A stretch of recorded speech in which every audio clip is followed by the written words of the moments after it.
Well, good evening, everyone.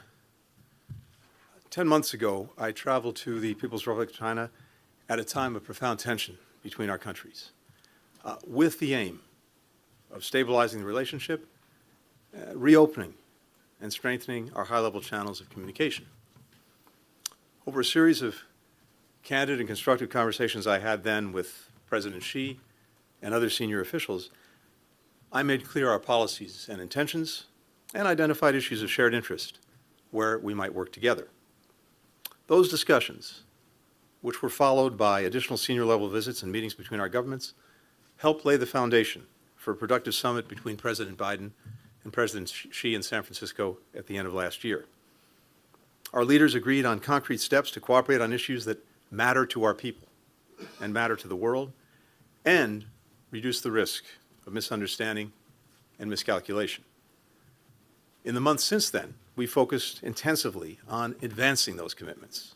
I returned to China this week to take stock of where we've made progress and where more needs to be done so that we can deliver tangible results for the American people. That's been the focus of my meetings over the last 2 days with President Xi, with Director and Foreign Minister Wang Yi, with the Minister of Public Security, Wang Shouhong, and the Shanghai Party Secretary, Chen Jining.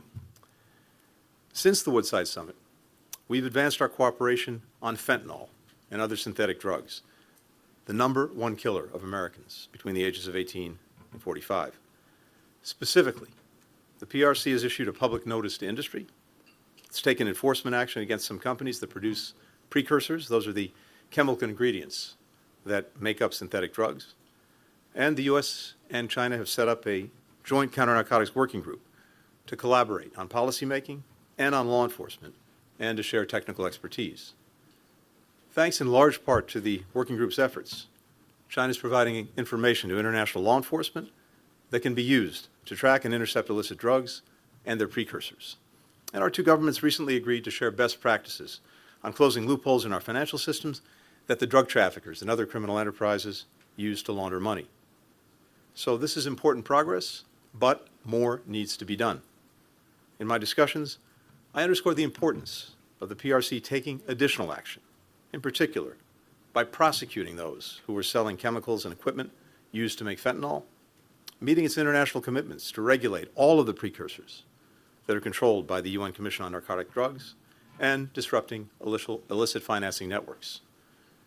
Since the Woodside meeting between the presidents, we've also resumed direct military-to-military communications at multiple levels, something that I made a top priority for my meetings in Beijing last year.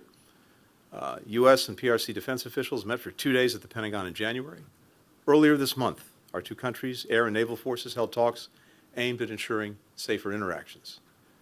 Last week, Secretary of Defense Austin had his first video call with Minister of Defense Don Jun. Direct, open, clear lines of communication like these are critical to avoiding miscalculations. I'm pleased to announce that earlier today, we agreed to hold the first U.S.-PRC talks on artificial intelligence, to be held in the coming weeks. We'll share our respective views on the risks and safety concerns around advanced AI and how best to manage them. We also spoke about ways that we can continue to grow people-to-people ties between our countries, particularly educational exchanges.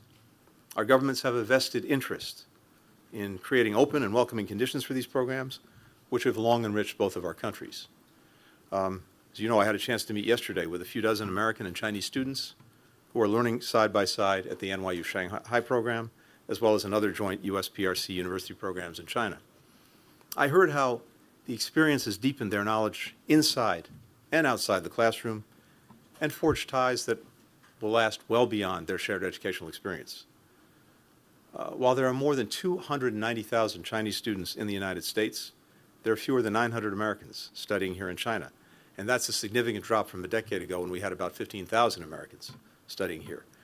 President Xi said that he wants to significantly increase the number of Americans studying here in the coming years, and that's something that we support. We have an interest in this because if our future leaders, whether it's in government, whether it's in business, civil society, climate, tech, and other fields, if they're going to be able to collaborate, if they're going to be able to solve big problems, if they're going to be able to work through our differences, they'll need to know and understand each other language, culture, history. What I told my PRC counterparts on this visit is if they want to attract more Americans here to China, particularly students, the best way to do that is to create the conditions that allow learning to flourish anywhere. A free and open discussion of ideas, access to a wide range of information, ease of travel, confidence in the safety, security, and privacy of the participants. Now, even as we seek to deepen cooperation where our interests align, the United States is very clear-eyed about the challenges posed by the PRC and about our competing visions for the future. America will always defend our core interests and values. In my discussions today, I reiterated our serious concern about the PRC providing components that are powering Russia's brutal war of aggression against Ukraine. China is the top supplier of machine tools, microelectronics, nitrocellulose, which is critical to making munitions and rocket propellants, and other dual-use items that Moscow is using to ramp up its defense industrial base. A defense industrial base that is churning out rockets, drones, tanks, and other weapons that President Putin is using to invade a sovereign country, to demolish its power grid and other civilian infrastructure, to kill innocent children, women, and men. Russia would struggle to sustain its assault on Ukraine without China's support. In my meetings with NATO allies earlier this month, and with our G7 partners just last week, I heard that same message. Fueling Russia's defense industrial base not only threatens Ukrainian security, it threatens European security. Beijing cannot achieve better relations with Europe while supporting the greatest threat to European security since the end of the Cold War. As we told China for some time, ensuring transatlantic security is a core U.S. interest. In our discussions today, I made clear that if China does not address this problem, we will. I also expressed our concern about the PRC's unfair trade practices and the potential consequences of industrial overcapacity for global and U.S. markets, especially in a number of key industries that will drive the 21st century economy, like solar panels, electric vehicles, and the batteries that power them. China alone is producing more than 100% of global demand for these products, flooding markets, undermining competition, putting at risk livelihoods and businesses around the world. Now, this is a movie that we've seen before, and we know how it ends, with American businesses shuttered and American jobs lost. President Biden will not let this happen on his watch. We'll do what's necessary to ensure that American workers can compete on a level playing field. America's actions are not aimed at holding back China's development, nor are we decoupling our economies. As Secretary Yellen said during her recent visit, that would be disastrous for the global economy, including for the United States. We want China's economy to grow. So do the American businesses and investors here, several of whom I had an opportunity to speak to in Shanghai. But the way China grows matters. As I told my counterparts, that means fostering a healthy economic relationship where American workers and firms are treated equally and fairly. In today's meetings, I discussed the PRC's dangerous actions in the South China Sea, including against routine Philippine maintenance operations and maritime operations near the Second Thomas Shoal. Freedom of navigation and commerce in these waterways is not only critical to the Philippines, but to the U.S. and to every other nation in the Indo-Pacific, and indeed around the world. That's why so many nations have expressed concern about the PRC's maritime maneuvers. I made clear that while the U.S. will continue to work to de-escalate tensions, our defense commitments to the Philippines remain ironclad. I reaffirmed the U.S.'s One China policy and stressed the critical importance of maintaining peace and stability across the Taiwan Strait. I raised the cases of American citizens who are wrongfully detained and those who are subject to exit bans. President Biden and I will not rest until they're back with their families where they belong. I also raised concerns about the erosion of Hong Kong's autonomy and democratic institutions, as well as transnational repression, ongoing human rights abuses in Xinjiang and Tibet, and a number of individual human rights cases. We spoke about press freedom and access. I appreciate that the PRC granted short-term visas to a number of the foreign journalists who are here so that they could cover this visit. In my meetings, I encouraged my PRC counterparts to fulfill the commitment that they made in 2021 to provide equal access to our two countries' media organizations. The United States will continue to insist on reciprocity on this issue, just as we do for our businesses, cross-cultural exchanges, and many other areas. We also discussed a range of regional and global crises where China can play a constructive role. I encourage China to use its influence to discourage Iran and its proxies from expanding the conflict in the Middle East, and to press Pyongyang to end its dangerous behavior and engage in dialogue. Going forward, we'll continue our high-level discussions on these and other issues. All of the policies that the United States has pursued over the past 3 years, at home and around the world, are driven by a singular objective: delivering for the American people, meeting the challenges that they face, creating the opportunities that they seek, building a future where they and their children and their children's children are secure, free, prosperous, and healthy. That's what has motivated the historic investments that we've made in our competitiveness back home and in reinvigorating our alliances and our partnerships around the world. And that same core objective animated my meetings in China over the past few days and will continue to guide us as we manage a relationship that is so consequential for our two nations and for the entire world. With that, happy to take some questions. The first question goes to Ian Marlowe with Bloomberg. Thank you, Secretary. Good evening. One, you said that the U.S. was taking endless measures to suppress China's economy and warned that growing negative factors could derail the effort by Presidents Biden and Xi to stabilize U.S.-China ties. Do you think the Biden administration's pledge to increase tariff, the threat of new sanctions, and actions like the probe into Chinese shipbuilding could push the U.S. and China back into a period of dangerous volatility? Separately, did you make any headway in terms of actually getting China to agree to reduce economic support for Russia's defense industry? And if not, is the U.S. ready to move forward with sanctions? And separately, given North Korea is also sending massive shipments of munitions to Russia, did you bring that up with your Chinese counterpart? And did you get any Chinese cooperation there? And finally, just on TikTok, did that come up in conversations today? And how do you expect China to respond? Thanks. Not sure I got all of it, but I'll try it. Thank you. On the last question, no, TikTok did not come up, so I can answer that one very quickly. Look, on the economic relationship, let's put this in perspective. The United States remains the largest market for Chinese products of any country around the world. And our own trade relationship remains very significant. In fact, China is our third largest trading partner after our near neighbors, Canada and Mexico. And as I heard from American businesses, American investors in Shanghai, there remains a very strong interest in working in this market, provided that we have a level playing field and a fair shot. When we do very well. But when we're looking at the question of tariffs, 301 measures, et cetera, what we're focused on is practices engaged in by China that are unfair and undermine our businesses and our workers. And this question of overcapacity is the one that is front and center.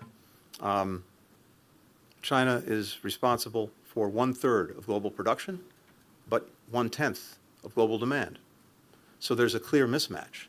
And when you have products that are produced here and produced in a way that's heavily subsidized, heavily supported in other ways, and that allows those products then to be sold at low prices and sometimes below market prices in other countries, pushing businesses from those countries out of business and having potentially devastating effects on communities, on workers, on businesses, that's something that we have to, will, and are standing against. But the other important thing is it's not just us.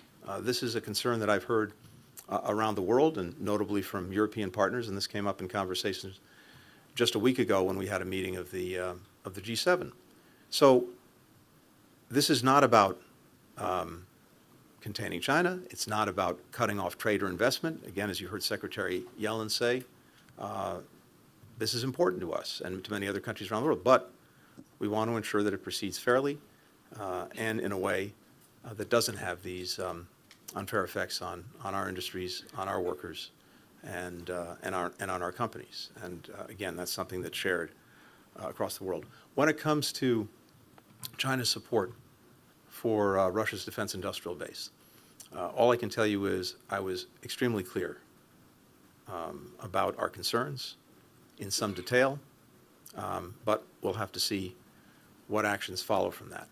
Now, I think China has demonstrated in the past when it comes to Russia and Ukraine that it can take positive action. You'll recall that well over a year ago, we had concerns that Russia was considering the possible use of a nuclear weapon.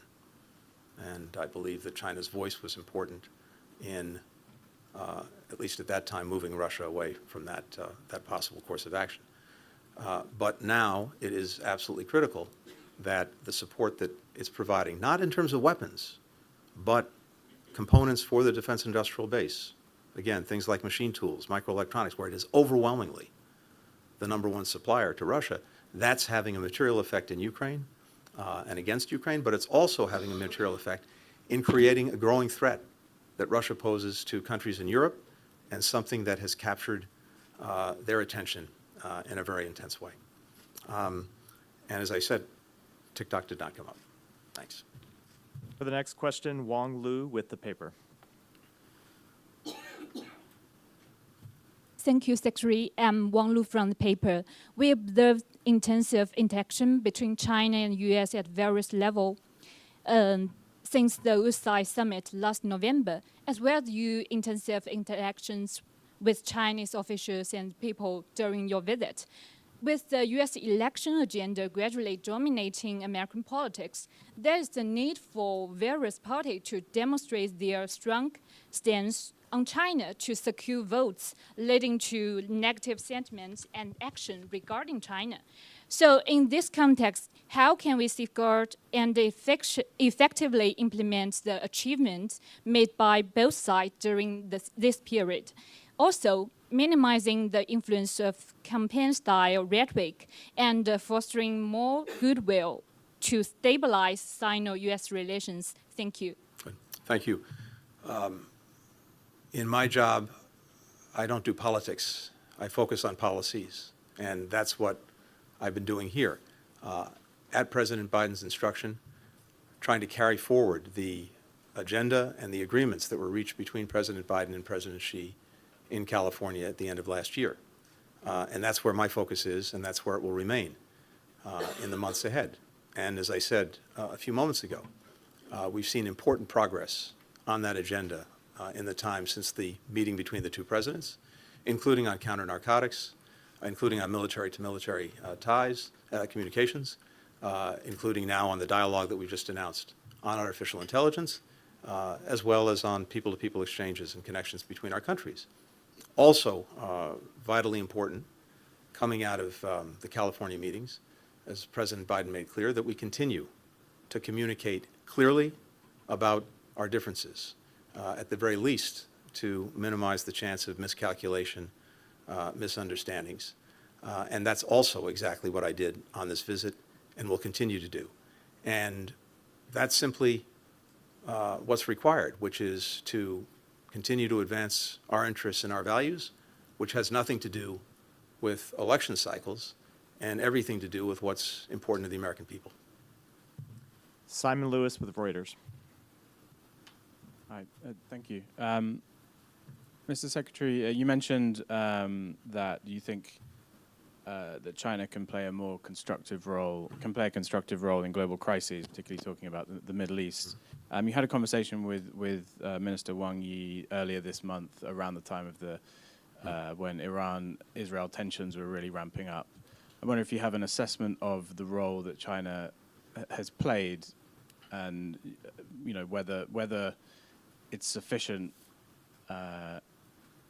in the actions that the Chinese government has taken so far. And there's some reports that the Palestinian groups Fatah and Hamas had a meeting here in Beijing while you were here. I wonder if that's an area where you would welcome some Chinese involvement. And while we're on the Middle East, I think we can't ignore some of the images that have been coming out from back in the US from university campuses.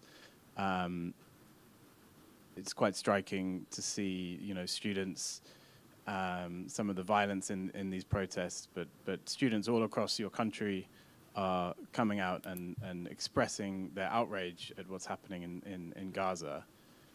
Are you taking on board those protests? You know, what do you say to young people, young Americans who, you know, see this as a moment when they need to speak out against their government? Thanks.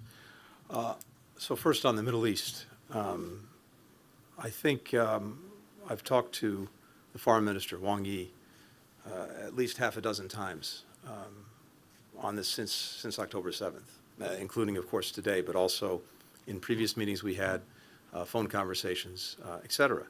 And yes, I think this is an area where China can use the relationships it has, the influence it has, to try, for example, to prevent the conflict from escalating, from spreading. And we had a good conversation when tensions were particularly acute, preceding and then immediately following Iran's unprecedented attack on Israel 10 days or so ago. And I think the relationships, again, that China has can be positive in trying to calm tensions, prevent escalation, avoid the spread of the conflict. And we agreed that we'd remain in regular touch on this, and that's certainly my intention. I'm not aware of the meeting you referred to. I think you said between Fatah and Hamas, so nothing to say on that. In terms of the protests back home, look, again, it's not my practice to comment on domestic matters, but look, people have strong, passionate feelings about what's happening in Gaza and in the Middle East that I very much understand. And when we see the horrific human suffering and the death of children, women, and men who are caught in this crossfire of Hamas's making, it's gut-wrenching, as I've said before. And we want to do everything we can to bring it to an end. And in our own country, it's a hallmark of our democracy that our citizens make known their views, their concerns, their anger at any given time. And I think that reflects the strength of the country, the strength of democracy. Now, as I've also said before, this could be over tomorrow. It could have been over yesterday. It could have been over months ago. If Hamas had put down its weapons, stopped hiding behind civilians, released the hostages, and surrendered. But of course, it has chosen not to do that. And it is also notable that there is silence about Hamas. It's as if it wasn't even part of the story. But, as I've also said repeatedly, the way Israel goes about ensuring that October 7th never happens again matters profoundly, and we're working every day to try to minimize the damage that's done to innocent people and to make sure that they have the assistance and support that they need. And for the final question, Johannes Neudecker with DPA.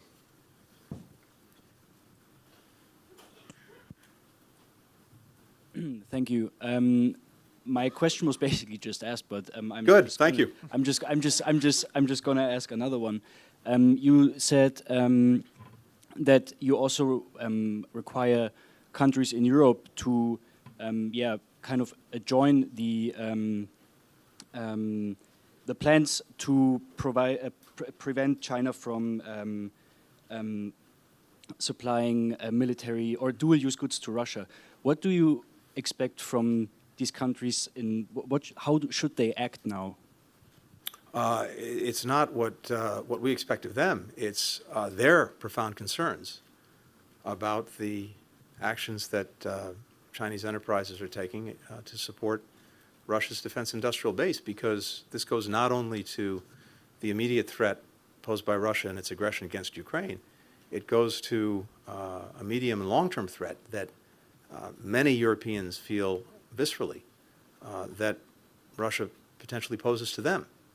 And so what I heard in my conversations last week at the G7 meetings, before that at NATO, was a shared concern about this. I had detailed conversations with a number of European leaders about their concerns, including President Macron in France, German counterparts, British, many others, Italian. And I think all of us are looking to China to take steps to curb this action. And we're also, as I said, looking at the actions that we're fully prepared to take if we don't see a change. We have, in case of the United States, we've already imposed sanctions on more than 100 Chinese entities, export controls, et cetera. And we're fully prepared to act, take additional measures, and I made that very clear in my meetings today. Thank you. Thank you all.